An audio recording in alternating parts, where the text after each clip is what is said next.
Hello dear friends, you're most welcome in SKLGD Online Education. Today in class 12 we will learn force and torque on a dipole. Dipole के बारे में हम पहले ही पढ़ चुके हैं। In a uniform electric field कि कोई भी इलेक्ट्रिक डाइपोल हमें पता है कि two equal and opposite charge किसी एक सेपरेशन पर रखे हों उसे हम क्या कहते हैं, इलेक्ट्रिक डाइपोल। और किसी एक चार्ज और उसके मिडिल का सेपरेशन का मल्टीपल, वो क्या बनता है, इलेक्ट्रिक डाइपोल मोमेंट। तो उसकी वजह से हमने इलेक्ट्रिक डाइपोल के कारण हम लोगों ने उसके कोएक्सिस पर और उसके एक्सिस पर इलेक्ट्रिक फील्ड पढ़ लिया, उससे रिलेटेड न्यूमेरिकल प्रॉब्लम्स भी कर लिए। But now in the last of this chapter we will learn and discuss on this topic कि कितना फोर्स अगर कोई electric dipole uniform electric field में रखा है तो उस पर कितना फोर्स लगेगा F, और उससे पर जो टॉर्क है ना, कपल ऑफ मूवमेंट, तो टॉर्क कितना उस पर लगेगा, कितना एक्सपीरियंस करेगा। तो काफ़ी इम्पोर्टेंट टॉपिक है ये, तो उसे हम लोग यहाँ कवर करने वाले हैं। तो सबसे पहले मैं यहाँ बना रहा हूँ, ये इलेक्ट्रिक फील्ड लाइंस हैं, पैरेलल है, इक्वल डिस्टेंस पर है ना। तो ये किसको शो कर रहे हैं, यूनिफॉर्म इलेक्ट्रिक फील्ड। किसको भी, यूनिफॉर्म इलेक्ट्रिक फील्ड। क्लियर। अब इसके अंदर एक इलेक्ट्रिक डाइपोल इज प्लेस्ड, एक इलेक्ट्रिक डाइपोल यहां रखा है। ये पॉइंट बता दो ए, ये पॉइंट बी। इस पी पॉइंट पर, इस बी पॉइंट पर, this is a point D, positive charge है क्यू, और ए पॉइंट पर नेगेटिव चार्ज है क्यू। और इन दोनों के मिडिल का जो डिस्टेंस है वो हमने मान लिया कितना, 2 है। तो this arrangement is called electric dipole. जानते हैं क्योंकि 2 इक्वल और अपोजिट चार्जेस यहां प्लेस्ड है किसी एक सेपरेशन, स्मॉल सेपरेशन पर। तो this arrangement is called electric dipole. किसमें रखा है भाई, एक यूनिफॉर्म इलेक्ट्रिक फील्ड। यहां बार बार मैं एक बात बोल रहा हूं, uniform electric field on paper हम इलेक्ट्रिक फील्ड को, और वो भी यूनिफॉर्म को, कैसे शो करते हैं, पैरेलल लाइन से, और सेम डिस्टेंस आना चाहिए, ठीक है। तो this is a uniform electric field.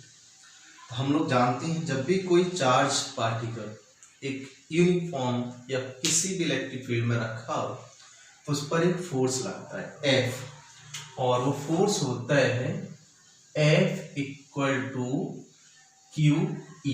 क्या होता है, F इक्वल टू QE। तो इस पॉइंट पर भी एक फोर्स लगेगा भी, और इस पर भी फोर्स लगेगा। अब इस फोर्स की डायरेक्शन क्या होगी भाई, हमें पता है कि पॉजिटिव पार्टिकल पर, पॉजिटिव चार्ज पर इलेक्ट्रिक फील्ड और फोर्स दोनों की डायरेक्शन सेम होती है।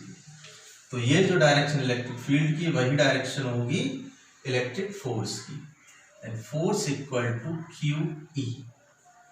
अब नेगेटिव चार्ज पार्टिकल से क्या होती है, जस्ट अपोजिट होती है, ठीक है।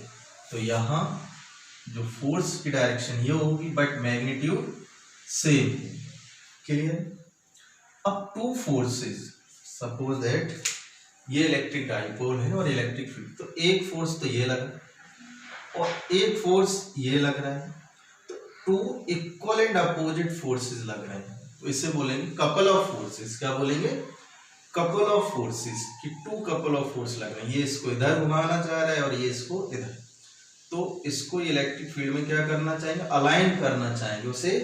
जैसा भी ये ऐसे रखा है तो ये फोर्स इसे इधर धकेलेगा और ये इधर, तो इसको इस इलेक्ट्रिक फील्ड में, इसे आप ऐसे देखें कि एक फोर्स ये लगा और एक ही, दोनों इक्वल एंड अपोजिट हैं, तो इसको इस तरीके से रोटेट करना चाहेंगे और इसको इस इलेक्ट्रिक फील्ड के साथ ट्यून कर देंगे, मिला देंगे, संरेखित कर देंगे, अलाइन कर देंगे, ठीक है।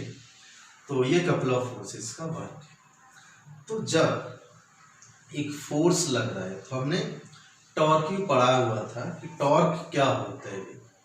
टॉर्क नॉर्मली जब कोई ऑब्जेक्ट किसी एक्सिस के चारों ओर घूम सकता है, ये जैसे मैं इस मार्कर को ऐसे घुमा रहा हूँ तो इसका एक्सिस हो गया और इस पर मैं क्या लगा रहा हूँ, फोर्स। तो इस एक्सिस से परपेंडिकुलर डिस्टेंस और ये डायरेक्शन किसकी हो, फोर्स की, तो ये बन जाता है क्या, टॉर्क। तो टॉर्क इक्वल टू क्या होता है भाई, तो torque equal to force into perpendicular distance. कैसा, परपेंडिकुलर डिस्टेंस, इसे कहते हैं टॉर्क। ठीक, ये हमें फाइंड करना है टॉर्क। तो अब हम यहाँ पर देखें कि ये फोर्स हो गया, ये टू फोर्सेस यहाँ मिल रहे हैं। तो परपेंडिकुलर डिस्टेंस किसके बीच में, between both forces, between both forces. ठीक है भाई, तो फोर्स का वैल्यू कितना है, QE। अब परपेंडिकुलर डिस्टेंस कैसे निकालें, तो उसके लिए हम यहाँ एक परपेंडिकुलर ड्रॉ करें। ठीक है, इस पॉइंट को नेम डाल दो क्या, C। अभी इस इलेक्ट्रिक फील्ड के साथ टॉर्क Q या इलेक्ट्रिक डाइपोल कितना एंगल मेक कर रहा है भाई, थीटा एंगल मेक कर रहा है। ठीक है, तो ये डिस्टेंस हमें निकालना है भाई, BC। अगर हम यहाँ यूज करें साइन थीटा, ये राइट एंगल ट्राइंगल है, राइट एंगल ट्राइंगल ABC। ठीक है, तो by right angle triangle ABC, तो साइन थीटा इक्वल टू क्या होता है, परपेंडिकुलर यानी BC अपॉन हाइपोटेनिस। हाइपोटेनिस क्या होगा, AB। अब हमें क्या चाहिए भाई, ये वाला डिस्टेंस चाहिए परपेंडिकुलर, है ना, BC। So BC equal to AB sine theta. Put the value of AB का वैल्यू कितना है, 2L साइन थीटा। तो ये आपका वैल्यू आ गया BC। तो परपेंडिकुलर डिस्टेंस, तो ये कितना मान लिया हमने, BC। तो समझ में आया कि टॉर्क क्या होता है, एक फोर्स लगे किसी भी ऑब्जेक्ट पर और उसके एक्सिस से परपेंडिकुलर डिस्टेंस। तो यहाँ ये टू फोर्सेस लगे हैं और ये इसके ऐसे एक्सिस से क्या हो रहा है, रोटेट कर रहे हैं। तो एक फोर्स ही एक फोर्स, तो कोई भी हम डिस्टेंस ले सकते हैं। कुछ बच्चे ये वाला डिस्टेंस ले सकते हैं, तो ये भी आप ले सकते हैं। हमने अपनी डेरिवेशन में ये वाला डिस्टेंस लिया है ना, BC, तो हम इससे भी कर सकते हैं। तो कोई ऐसी बात नहीं है कि आप इससे करें या इससे करें, कोई भी एक डिस्टेंस लें और कैसा हो, दोनों फोर्सेस के मिडिल में परपेंडिकुलर डिस्टेंस। ठीक है भाई, तो put the value of BC और कोई एक फोर्स चाहिए। ये फोर्स हमारा दोनों तरफ कितना है, QE। साइन का कोई इफेक्ट नहीं पड़ेगा, ओनली साइन किस में चला जाएगा, डायरेक्शन में। ठीक है, तो F इक्वल टू QE और BC का वैल्यू 2L साइन थीटा। तो torque equal to Q into 2L into E sine theta. ये हमें पता है, ये क्या होता है, डाइपोल मोमेंट P। तो यहाँ रख दो, वी है P equal to Q into 2L, ये होता है। So torque equal to P E sine theta, ये फॉर्मूला बन जाएगा, torque equal to P E sine theta. अगर इसका वेक्टर फॉर्म लिखना हो तो टॉर्क इक्वल टू क्या आ जाएगा, वेक्टर साइन लगाइए। ठीक है, ये इसका वेक्टर फॉर्म। ठीक, यूनिट क्या बनेगा, अगर इसका टॉर्क का यूनिट निकालें तो फोर्स इनटू परपेंडिकुलर डिस्टेंस, तो क्या बनेगा इसका यूनिट, न्यूटन इनटू मीटर। क्या बनेगा, न्यूटन इनटू मीटर, ये इसका यूनिट बनेगा। डायमेंशनल फॉर्मूला भी बना सकते हैं।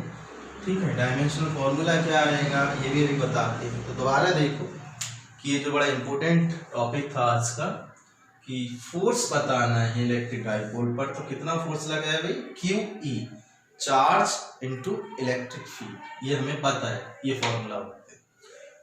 दोनों डिफरेंट चार्जेस हैं बट मैग्नीट्यूड सेम है, तो एक फोर्स जो पॉजिटिव पार्टिकल है उस पर फोर्स की डायरेक्शन वही होगी जो इलेक्ट्रिक फील्ड की है, नेगेटिव चार्ज पार्टिकल पर डायरेक्शन वो होगी जो इलेक्ट्रिक फील्ड के अपोजिट है।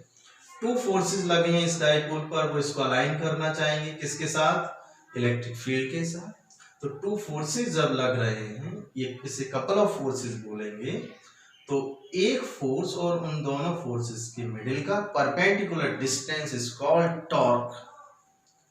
तो जैसे हम टॉर्क के लिए हमें डिस्टेंस चाहिए, कोई भी परपेंडिकुलर डिस्टेंस बीसी या एसी, हमने बीसी ले लिया, बीसी का value by right angle triangle से हम लोग फाइंड कर लेंगे 2l sin theta, put the value, then by calculation we have already q into 2l is an electric dipole moment p, so put the value p e sin theta we get. So this is a formula of torque q on a dipole in a uniform electric field. Clear? Okay, and this is a vector form. Now we will discuss on different condition, different cases कि कब ये maximum होगा, कब zero होगा, है ना, इन सब चीजों पे बात करेंगे। तो अभी एक चीज और रह गई है कि इसका हमने यूनिट निकाल लिया, इसका डायमेंशनल फॉर्मूला भाई क्या होगा। तो इसका डायमेंशनल फॉर्मूला भी आप लोग देख लीजिए। देखो फिजिक्स में डायमेंशन फॉर्मूला, यूनिट्स ये कभी भी पूछी जा सकती है। टॉपिक है भले 11th का हो डायमेंशनल फॉर्मूला वगैरह, बट फिजिक्स तो कभी क्लासेस में नहीं बंधी है कि वो 10th की है, 12th की है, 11th की है, वो आपको पढ़नी है, ठीक है। तो डायमेंशनल फॉर्मूला भाई क्या होगा, तो ये हमारा न्यूटन इंटू मीटर ये आया। तो न्यूटन का क्या होता है, mL/t-2, ठीक, और मीटर लेंथ है तो n, तो ये हो गया mL²t-2। तो it is a dimensional formula of torque q, ठीक है। तो ये आपको याद रहेगा, ठीक है। और इस लेक्चर के लास्ट में मैं आपको एक चीज और बताऊंगा, बड़ी इंपॉर्टेंट है, एग्जाम के पर्पज से आ सकती है, कि अभी जो हमने ये वाली डेरिवेशन देखा है, इसमें हमने इलेक्ट्रिक फील्ड कैसा लिया, यूनिफॉर्म। तो यूनिफॉर्म इलेक्ट्रिक फील्ड में जब इलेक्ट्रिक डाइपोल प्लेस्ड है तो उस पर फोर्स भी लग रहा है, लेकिन नेट फोर्स कितना होगा, जीरो होगा भाई। ये चीज और ध्यान रखिए कि F=QE राइट लग रहा है, F=QE लेफ्ट लग रहा है, तो टू फोर्सेस इक्वल हैं और अपोजिट है, बस इसको रोटेट कर देंगे, बट ये मूव नहीं करेगा। तो इस पर नेट फोर्स कितना हो जाएगा, जीरो। अगर इस पर देखें टॉर्क तो लगा कितना, torque PE sin theta, but total force कितना है इस कंडीशन में, जीरो। अगर यहीं पर ये इलेक्ट्रिक फील्ड यूनिफॉर्म नहीं होता तब इस पर क्या लगता है, टॉर्क लगता, फोर्स लगता या नहीं लगता, तो वो लेक्चर के लास्ट में आपको बताएंगे ये क्वेश्चन। जब तक इसके कुछ डिफरेंट केसेस के बारे में हम पढ़ते हैं।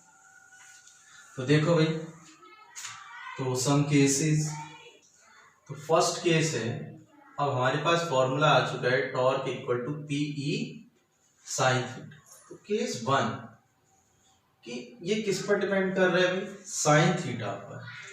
If theta =0 degree then torque कितना होगा भाई, 0। अगर ये इलेक्ट्रिक डाइपोल इस इलेक्ट्रिक फील्ड में ऐसे रखा है, बिल्कुल उसके साथ पैरेलल है, कैसे parallel, electric dipole electric field के साथ, जैसे ये मेरी फिंगर्स इलेक्ट्रिक फील्ड को शो कर रहे हैं और ये इसके साथ ऐसे पैरेलल रखा हुआ है भाई, ठीक है, तब इस पर कोई टॉर्क नहीं लगेगा। टॉर्क कितना होगा भाई, 0।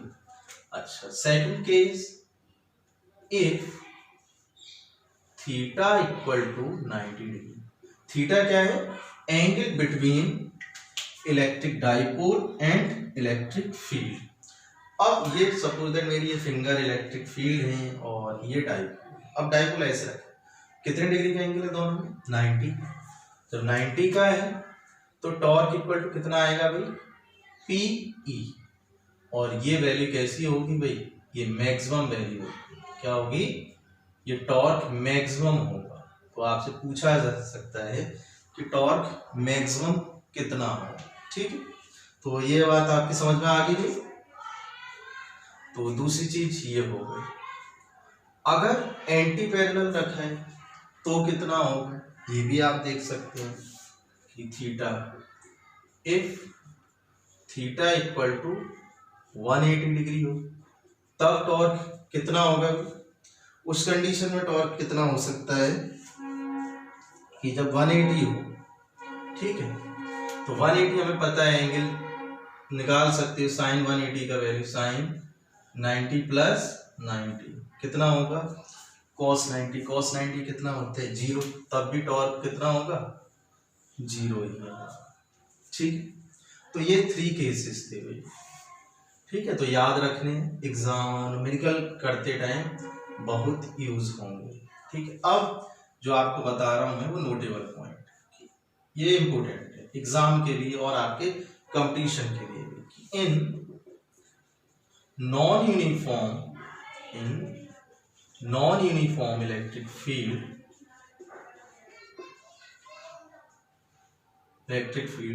डाइपोल experience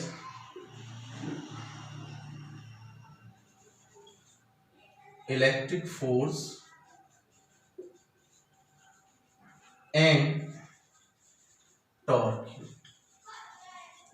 ये दोनों चीज लगेंगे, ये बहुत इंपॉर्टेंट है। बट इस टाइम पर इस पर कोई इलेक्ट्रिक फोर्स नहीं है, क्यों, दोनों ही फोर्सेस इक्वल हैं और अपोजिट हैं। जब जैसे मार्कर पे मैं 2 इक्वल और अपोजिट फोर्सेस लगा रहा हूँ हाथ से, तो मार्कर कहीं मूव नहीं कर रहा है, तो इस पर इलेक्ट्रिक फोर्स कितना है, अभी नेट इलेक्ट्रिक फोर्स 0 ही माना जाएगा। ठीक है भाई, तो but non uniform electric field होगा तो उस पर इलेक्ट्रिक फोर्स भी लगेगा और टॉर्क क्यू भी उस पर लगेगा। इस कंडीशन में torque Q P sine theta है, बट फोर्स कितना है टोटल 0।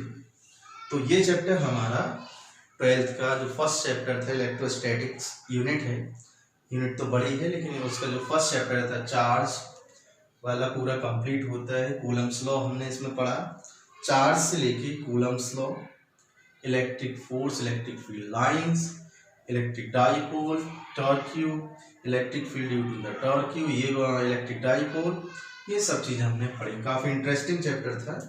अब इससे रिलेटेड आपको सारे न्यूमेरिकल करना, ठीक, उससे रिलेटेड सारे एमसीक्यूज, मल्टीपल चॉइस एमसीक्यू हो गए, 1 वर्ड क्वेश्चन जो थ्योरी से रिलेटेड है वो क्वेश्चन भी आप पढ़ें, बहुत इंटरेस्ट आएगा।